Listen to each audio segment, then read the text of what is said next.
Por que Jesus falava por parábolas?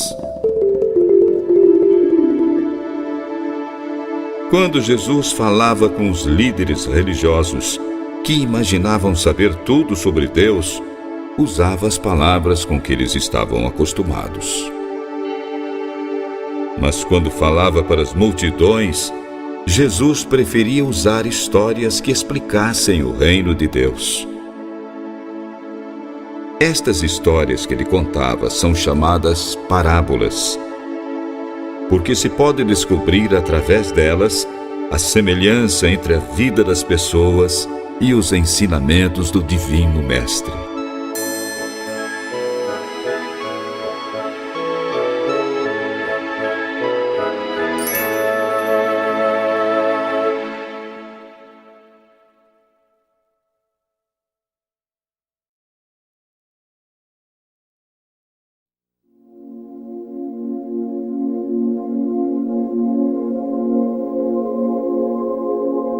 As 10 moedas de ouro.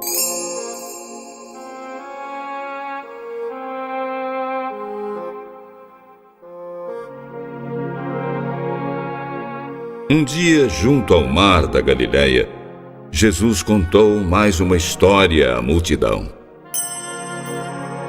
Um homem nobre que morava numa província foi chamado à capital do império para ser coroado rei e depois voltar.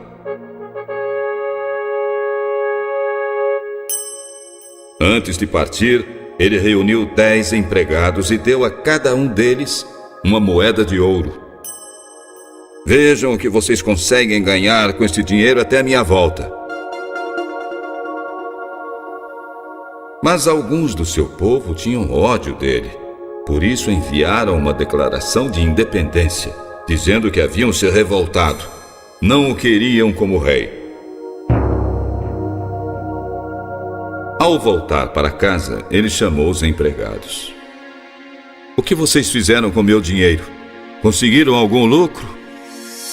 Patrão, eu ganhei 10 vezes mais do que o senhor me deu. Ótimo! Você é um empregado eficiente. Foi fiel no pouco que lhe confiei. Como recompensa, será governador de 10 cidades. O segundo empregado disse: Patrão, eu consegui aumentar 5 vezes. Muito bem. Você pode ser governador de 5 cidades.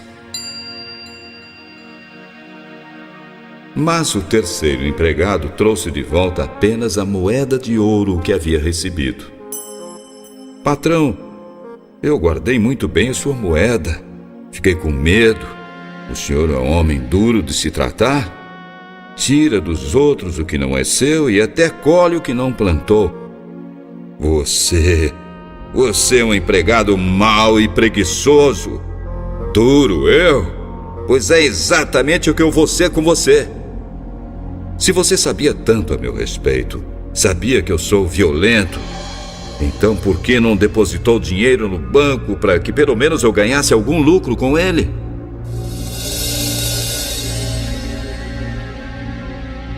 Tomem a moeda dele.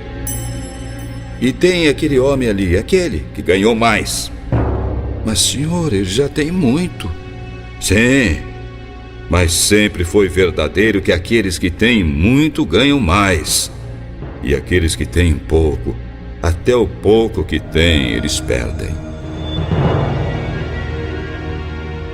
E agora, quanto a esses inimigos meus que se revoltaram, tragam todos aqui. Eu quero que eles sejam mortos na minha presença.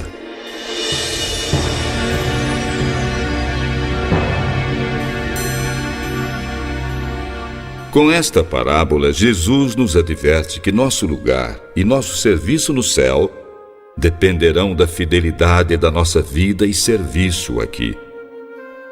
A moeda representa nossas aptidões, tempo, recursos e oportunidades para servir ao Senhor enquanto estamos aqui na terra. Estas coisas Deus considera como um legado seu, que Ele nos confiou para administrarmos da maneira mais sábia possível. Jesus ensina um princípio importante sobre o galardão do crente no céu e seu estado ali. O que cada crente receberá no futuro reino de Deus depende da porção daquele reino que ele já possui agora. Sua posição e herança no céu serão proporcionais à sua atual dedicação e consagração às coisas de Deus e do seu reino aqui.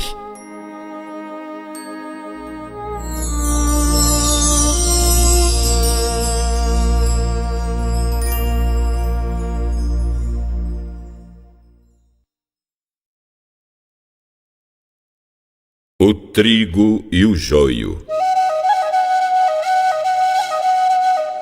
Mais tarde, em seu grande sermão junto ao mar, Jesus voltou a contar histórias a respeito de semeadura.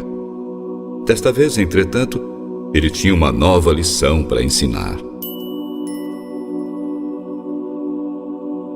Um lavrador havia semeado sementes de boa qualidade em suas terras.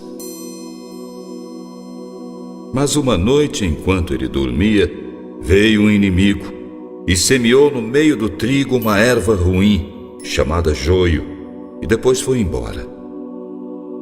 Quando as plantas cresceram e se formaram as espigas, apareceu o joio. Os empregados disseram: Patrão, o senhor semeou sementes boas nas suas terras. De onde será que veio este joio? Foi algum inimigo que fez isso. O senhor quer que a gente arranque o joio? Não, porque quando vocês forem tirar o joio, poderão arrancar também o trigo. Deixem o trigo e o joio crescerem juntos, até o tempo da colheita. Então eu direi aos que vão fazer a colheita: arranquem primeiro o joio para queimar. Depois colham o trigo e ponham no meu depósito.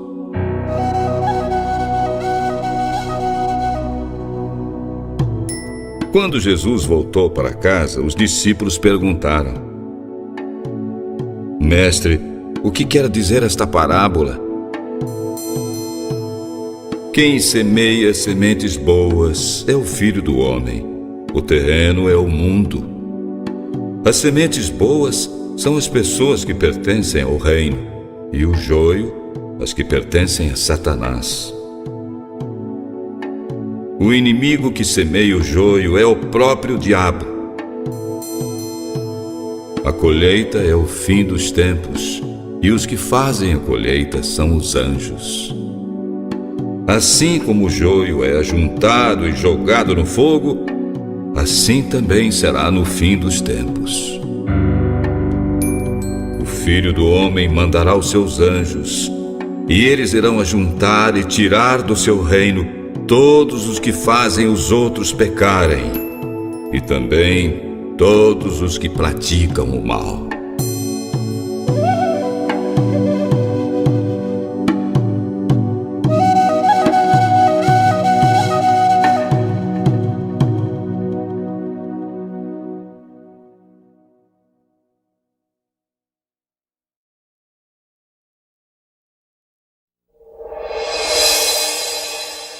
A ovelha e a moeda perdidas.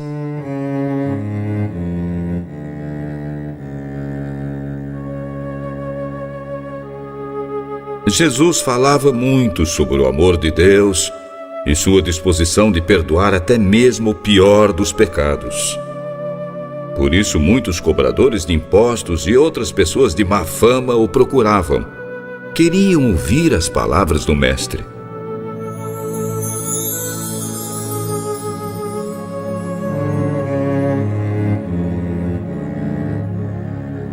Se um pastor tem 100 ovelhas e perde uma delas, o que ele faz? Ele deixa no campo as 99 e vai procurar a ovelha perdida até encontrá-la, ou simplesmente a esquece? É claro que não. Ele vai procurar a ovelha perdida até achá-la.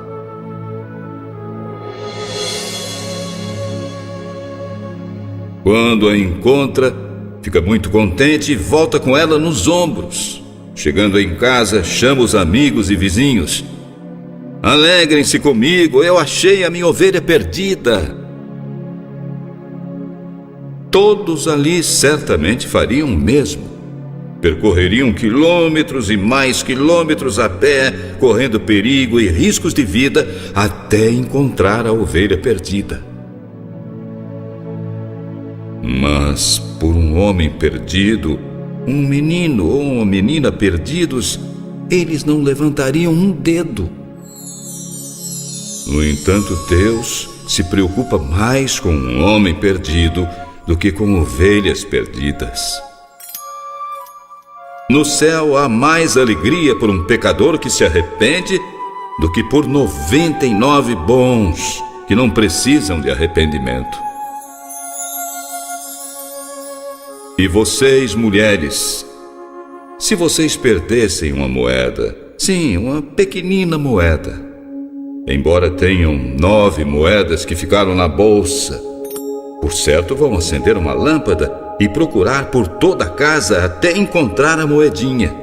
E depois vão dizer às suas amigas: alegrem-se comigo, achei a minha moedinha. No céu, entre os anjos de Deus, há muita alegria quando um pecador se arrepende. Por isso, Jesus se tornou conhecido como amigo dos pecadores. Deu muita esperança a eles.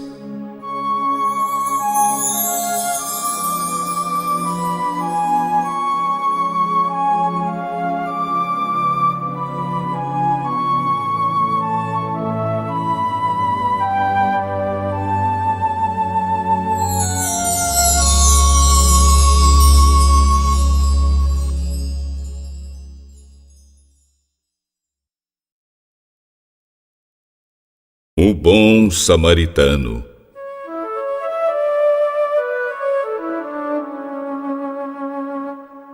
Um professor da lei procurou Jesus.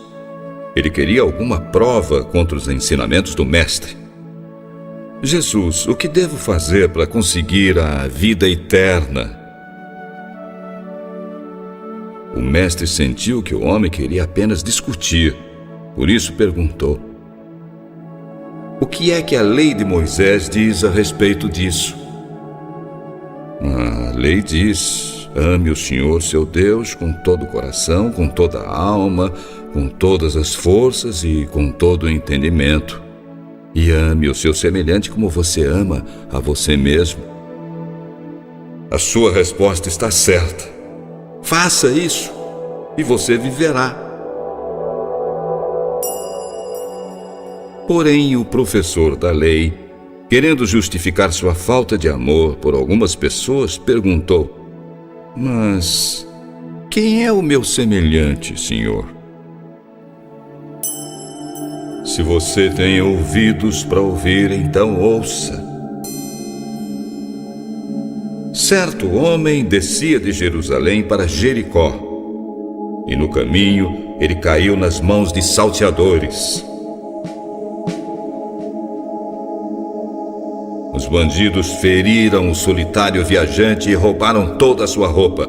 Deixaram o homem caído no chão, meio morto. Por acaso passou por ali um sacerdote, mas ele não parou. Olhou apenas de longe e foi embora. Em seguida passou um levita. Este pelo menos chegou mais perto. Deu uma olhada, mas também não socorreu o homem. Porém, passou por ali uma das pessoas a quem os judeus odiavam, um samaritano. Ele, sem pensar no perigo que corria, desceu do jumento, ajoelhou-se e limpou as feridas do homem o melhor que pôde.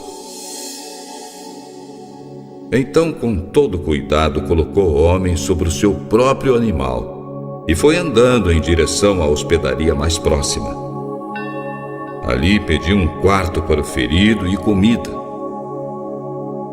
No dia seguinte, quando teve de prosseguir viagem, entregou 2 moedas de prata ao dono da hospedaria. Tome conta dele. Quando eu passar por aqui na volta, pagarei o que você gastar a mais com ele. Então Jesus olhou firme para o professor da lei. Na sua opinião, qual desses três foi o semelhante dele? O samaritano, claro. Ele foi o único que teve pena do homem. Pois então, vá, faça a mesma coisa.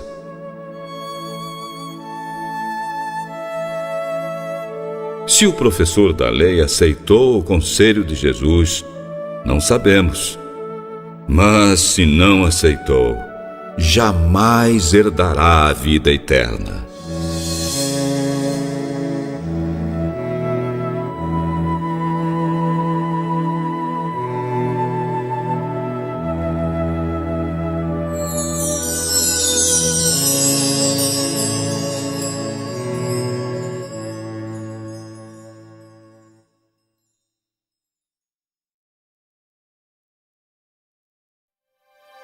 A pesca milagrosa.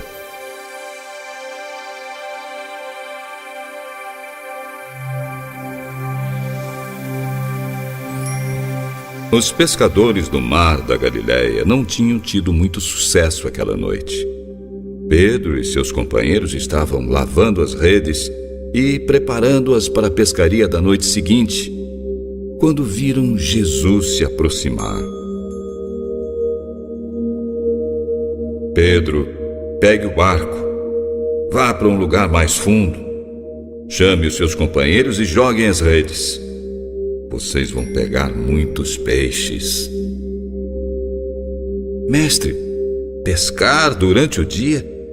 Nós somos experientes, olha que trabalhamos a noite toda, não conseguimos nada. Mas o senhor está mandando, nós vamos. Soltaram as amarras. Foram para águas mais profundas. Não foram muito longe. Eles estavam indo pescar apenas para agradar o mestre. Jogaram as redes como o mestre mandou.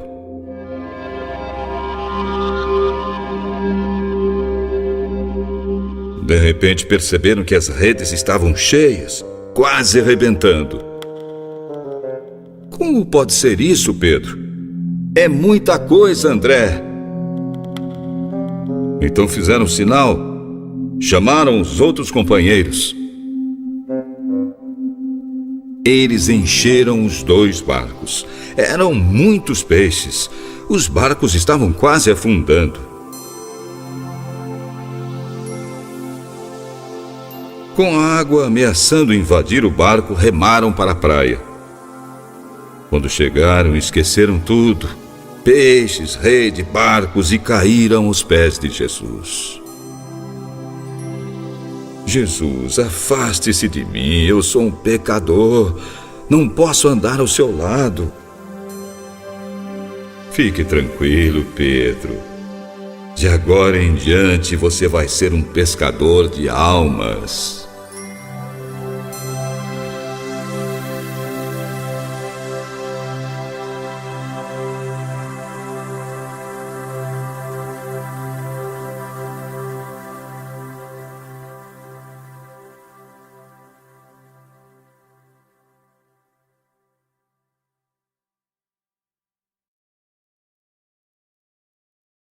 Jesus acalma a tempestade.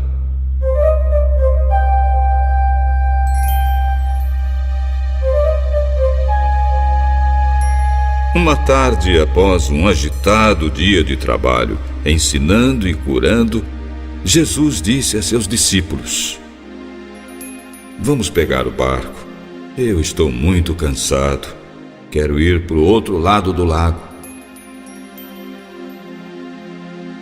Era uma bela tarde. O sol se punha no ocidente. Jesus se ajeitou na proa do barco e dormiu profundamente.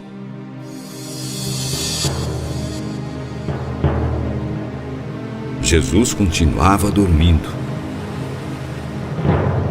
Mestre, a água está invadindo o barco. Nós vamos afundar, podemos morrer. Jesus ficou em pé, olhando as trevas em torno, ergueu os braços.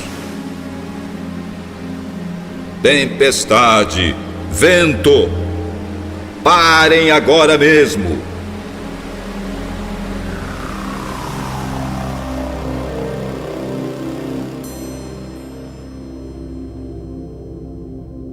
Então Jesus olhou com serenidade para eles. Onde está a fé que vocês têm? Quem é este homem? Ele manda até no vento e nas ondas, e eles prontamente obedecem. Os discípulos estavam admirados. Nunca isto havia acontecido desde a criação, quando Deus disse: haja luz, haja firmamento, haja abundância de águas, produz a terra seres vivos de toda espécie.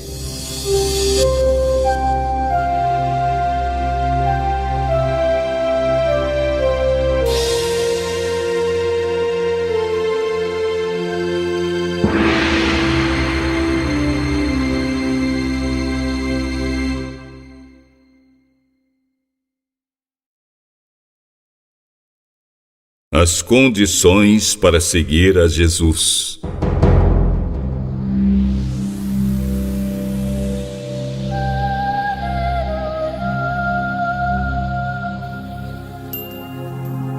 Novamente, uma grande multidão acompanhava Jesus. Ele fixou os olhos no público e falou: minha gente, aquele que deseja me seguir não pode ser meu discípulo se não tiver um grande amor por mim, maior do que o amor à sua própria família e a si mesmo. Quem não carregar a sua cruz, não se despojar de tudo para me seguir, não pode ser meu discípulo. Se algum de vocês está pensando em construir uma torre, primeiro calcula quanto vai custar para ver se o dinheiro dá. Se não fizer isso, ele põe os alicerces, mas não pode terminar a torre. Aí todos vão caçoar dele. Este homem começou a construção, mas não conseguiu terminar.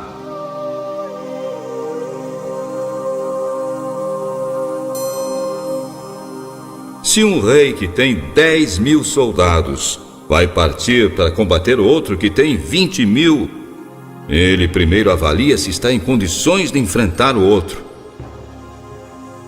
Se não fizer isso, acabará precisando mandar mensageiros ao outro rei, enquanto este ainda está longe para negociar a paz.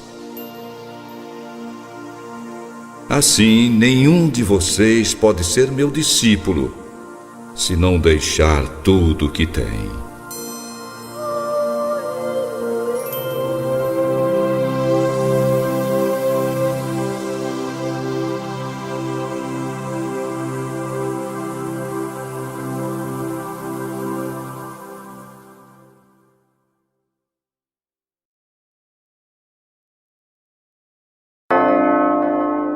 O filho pródigo.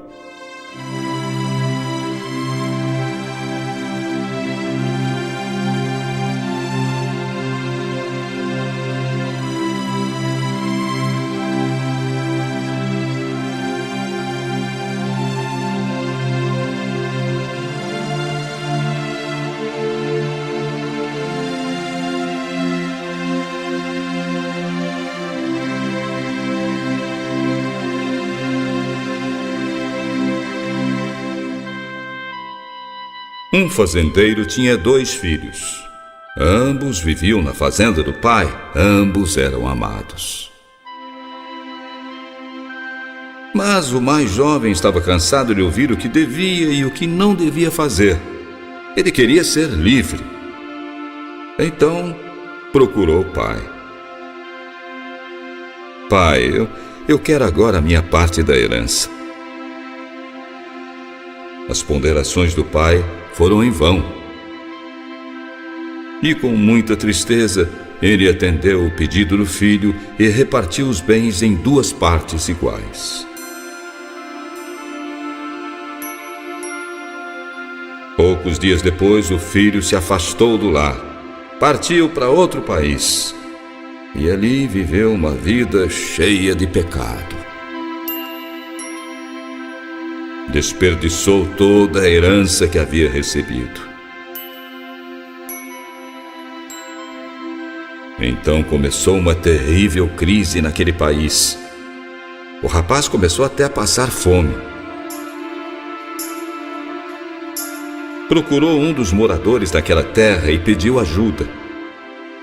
Olha, a única coisa que eu posso fazer é mandar você para a fazenda cuidar dos meus porcos. Tá bem, eu vou.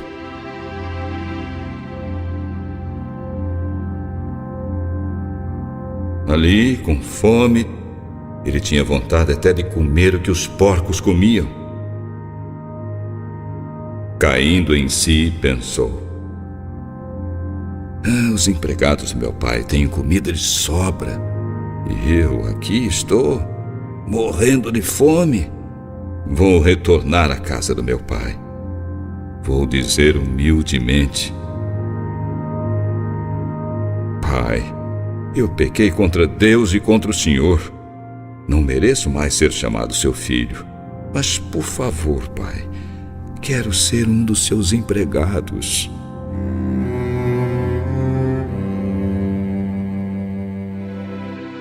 Então o filho pródigo, aliando o pensamento à ação, voltou para a casa do pai. Quando o rapaz ainda estava longe, a caminho de casa, o pai sentiu que ele estava voltando. Mal apontou no horizonte, o pai alegremente correu ao encontro dele. Meu filho, que saudade de você! O pai abraçava e beijava o filho. O moço envergonhado não conseguia nem olhar para os olhos do pai. O que eu fui fazer, meu pai? Sei que pequei contra Deus e contra o Senhor. Não mereço mais nem ser chamado seu filho.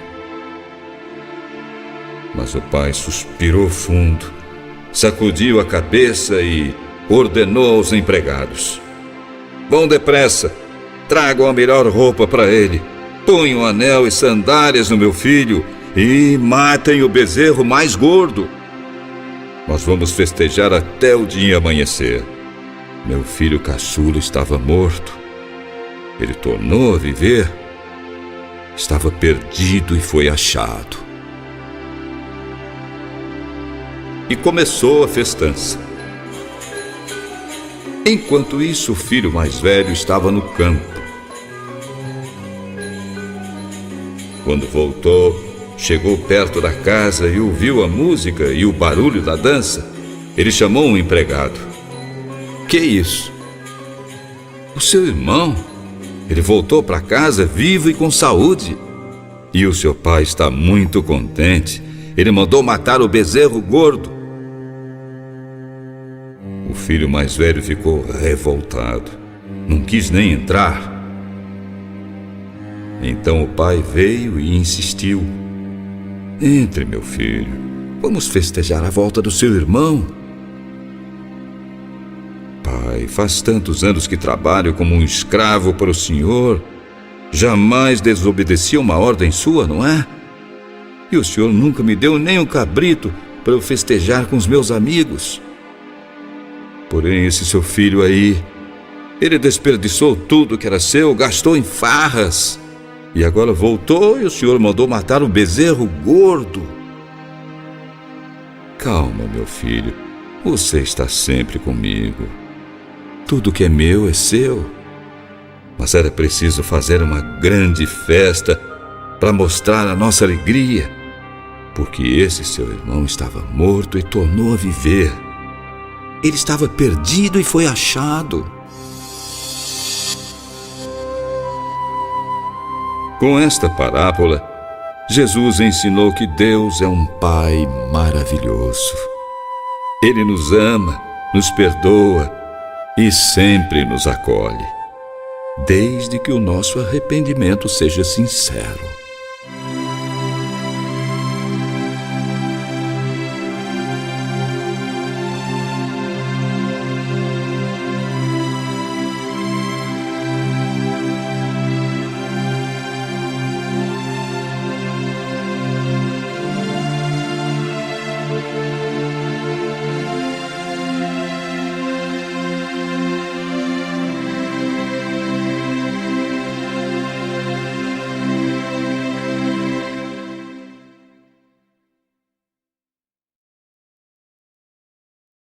O administrador infiel.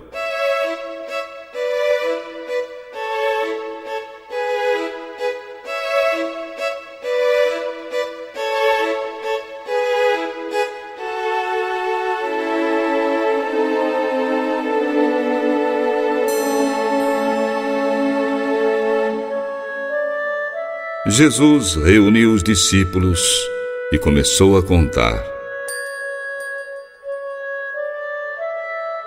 Havia um fazendeiro muito rico. Ele tinha um administrador. Um dia foram dizer a ele que o administrador estava desperdiçando o seu dinheiro. O fazendeiro ficou furioso. É verdade o que estão falando a seu respeito? Eu quero um levantamento de contas imediatamente. Acho que você não vai mais trabalhar para mim. O administrador pensou. Meu patrão está me despedindo.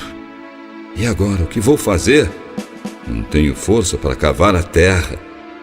E sinto vergonha de pedir esmola.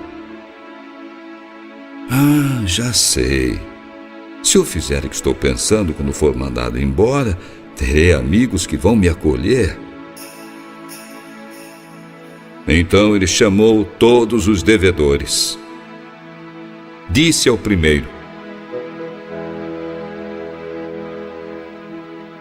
quanto é que você deve ao meu patrão? Eu devo 100 barris de azeite. Aqui está a sua conta. Sente-se aí e escreva. 50. Virou para o outro. E você, quanto deve? 1000 medidas de trigo. Escreva aí. Devo 800.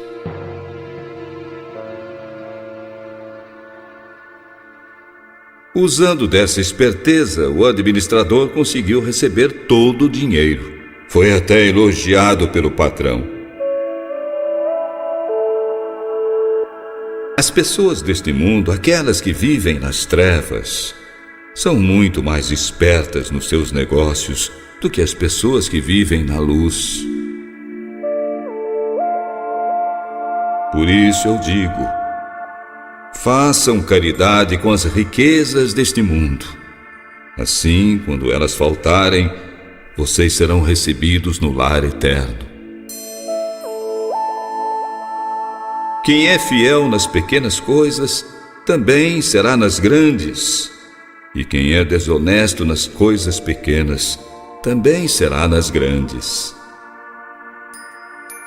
Se vocês não forem honestos com as riquezas deste mundo, quem vai confiar a vocês as riquezas verdadeiras?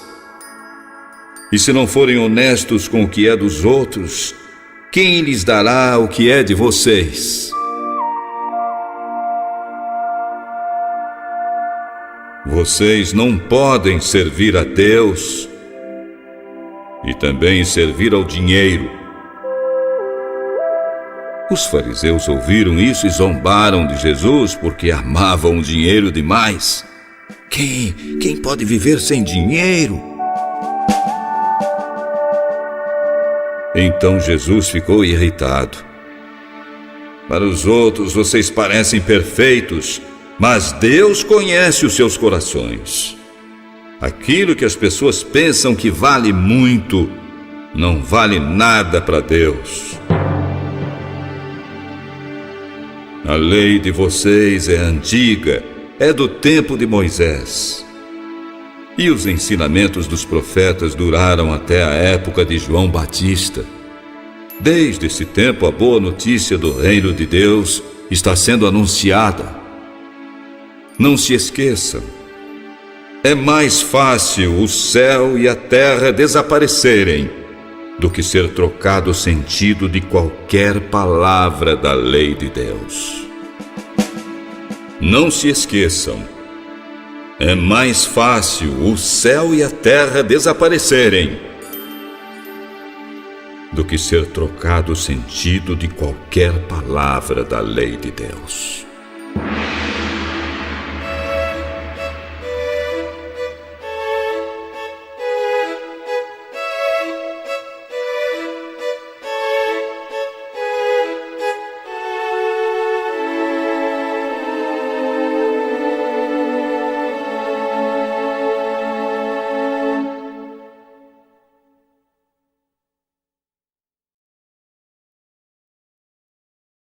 Onde está o reino de Deus?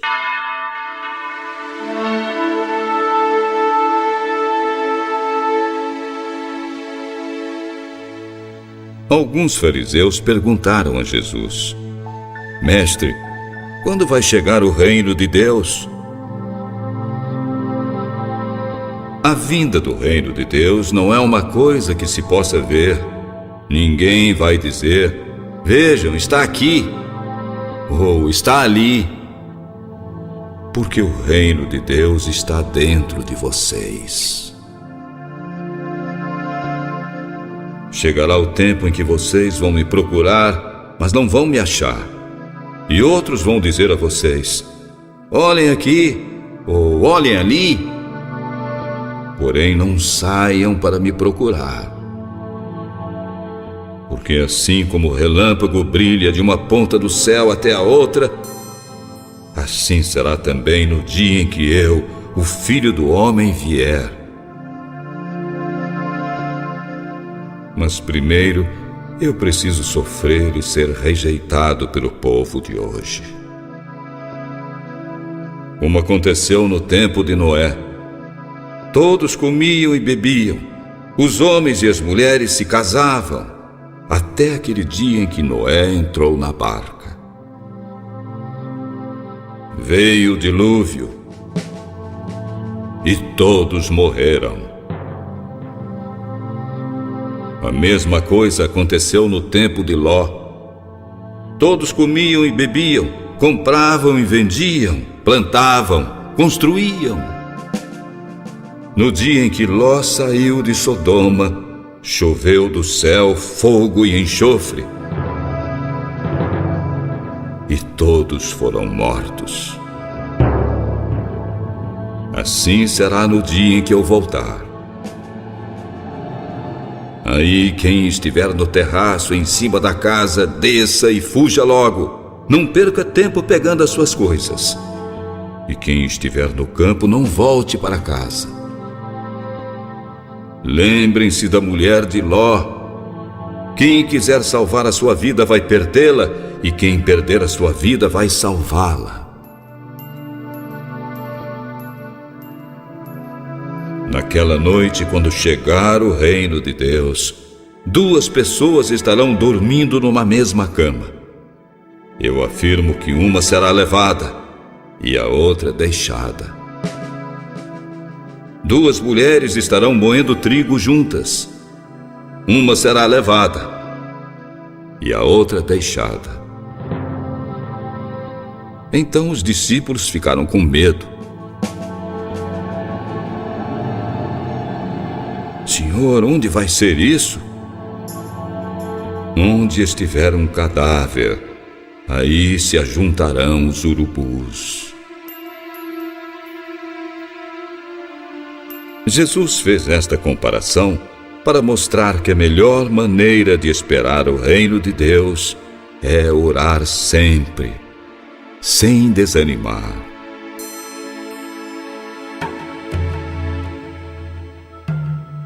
Em certa cidade havia um juiz que não temia a Deus. Ele não respeitava ninguém. Nesta mesma cidade morava uma viúva que sempre o procurava para pedir justiça. Senhor juiz, por favor, ajude-me, julgue o meu caso. Preciso vencer o meu adversário.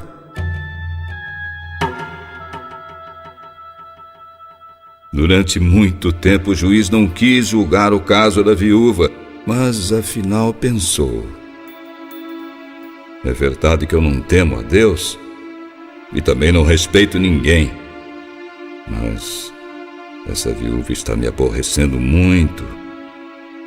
Eu vou defender os seus direitos.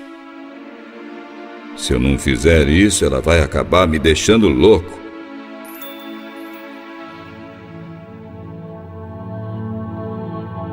Jesus contou esta parábola para ensinar que todo aquele que ora sem cessar consegue tudo de Deus, porque Deus é amor, justiça e bondade.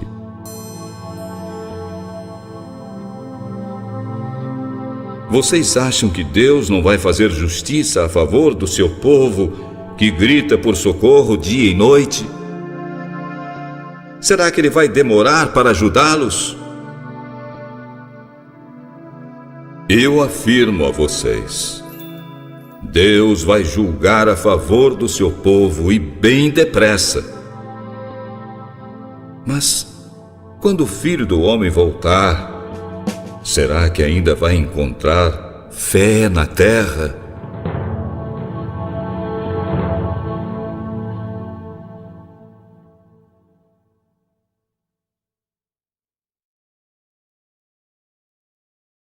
Ser como criança.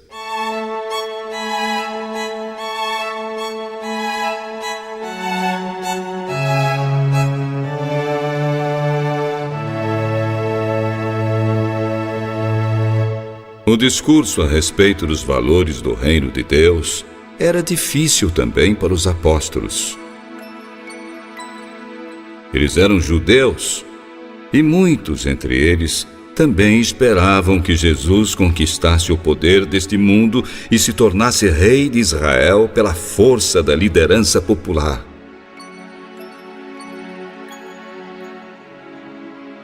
Um dia, enquanto caminhavam atrás de Jesus, estavam discutindo entre eles: quem é o maior entre nós? Jesus disfarçou como se não ouvisse e prosseguiu o seu caminho. Em casa, quando os discípulos pensavam em descansar, Jesus retomou a conversa. Vocês querem saber o que mesmo? Quem é o maior? Ninguém ousava responder. Estavam todos envergonhados pelo que disseram. Se alguém quiser ser o primeiro, seja o servo de todos. No reino dos céus, os primeiros vão ser os últimos, e os últimos vão ser os primeiros. Em seguida, fez um gesto maravilhoso. Chamou uma criança, carregou-a nos braços, acariciando seus cabelos. O reino de Deus é de quem for simples, assim como as crianças.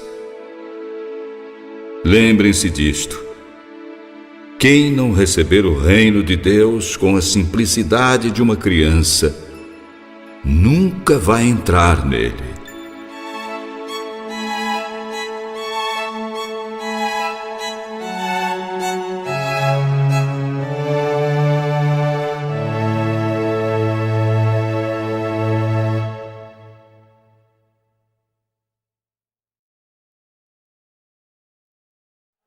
Jesus começa a preparar os discípulos.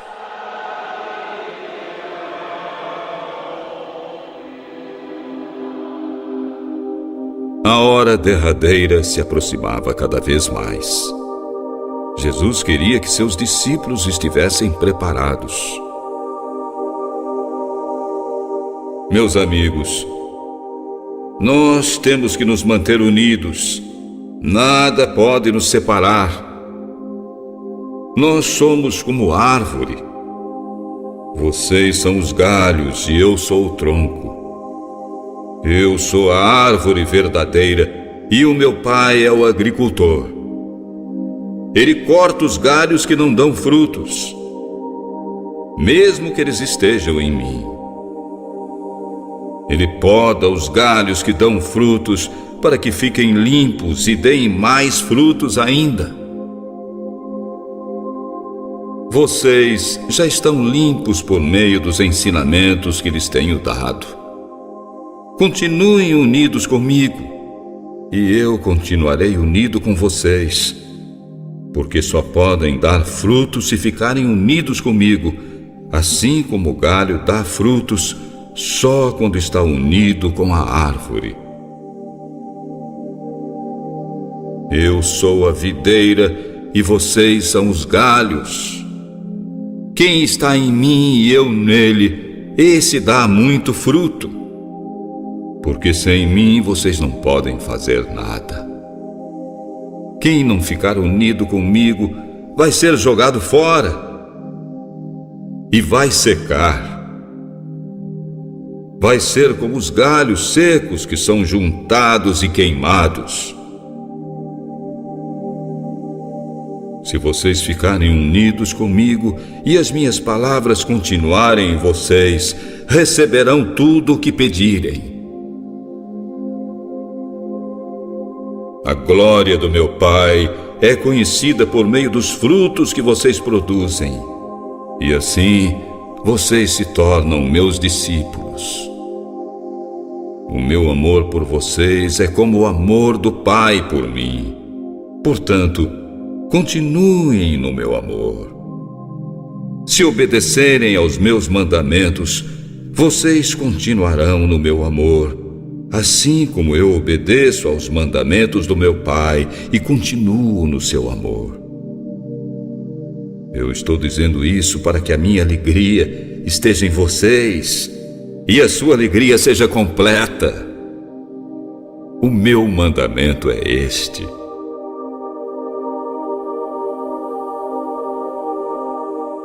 amem uns aos outros como eu amo vocês.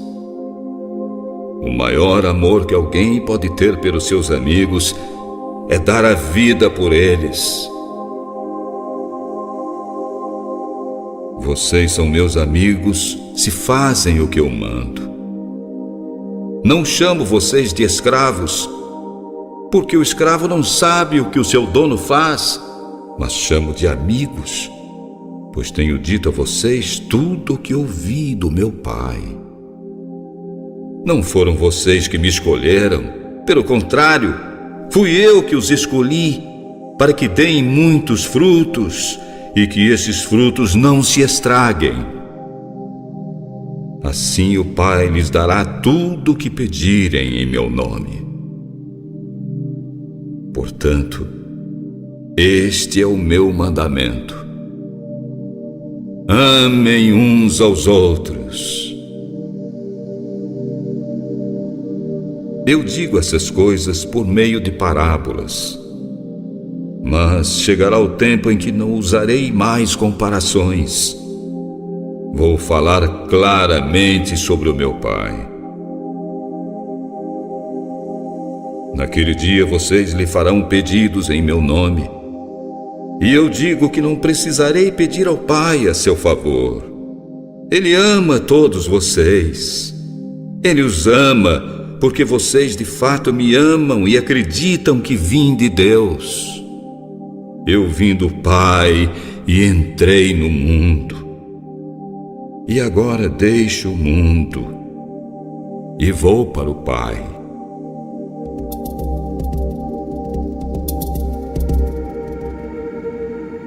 Então os discípulos ficaram assustados.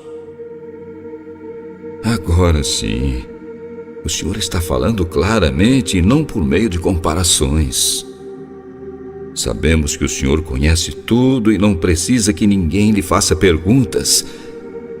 Por isso nós cremos. O Senhor veio de Deus.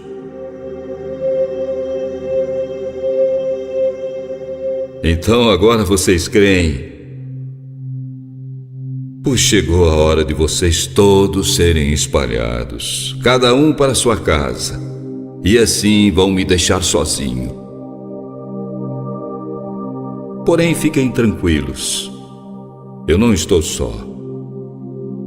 O Pai está comigo. Eu digo isso para que vocês tenham paz, por estarem unidos comigo. No mundo vocês vão encontrar aflição, mas tenham coragem.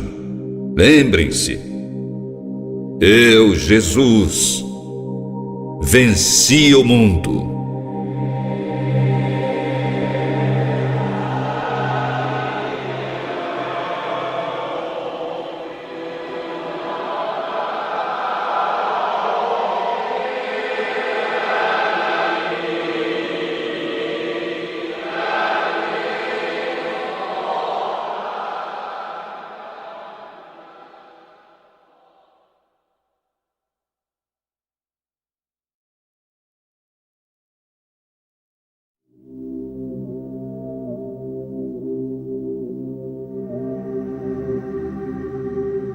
No 6º CD, vamos refletir sobre alguns momentos de tristeza. Jesus foi rejeitado em Nazaré, João Batista decapitado. Mas também vamos narrar grandes alegrias, como a cura de Talita, a multiplicação dos pães e muitas outras passagens maravilhosas. Tudo isto no próximo CD. Até lá.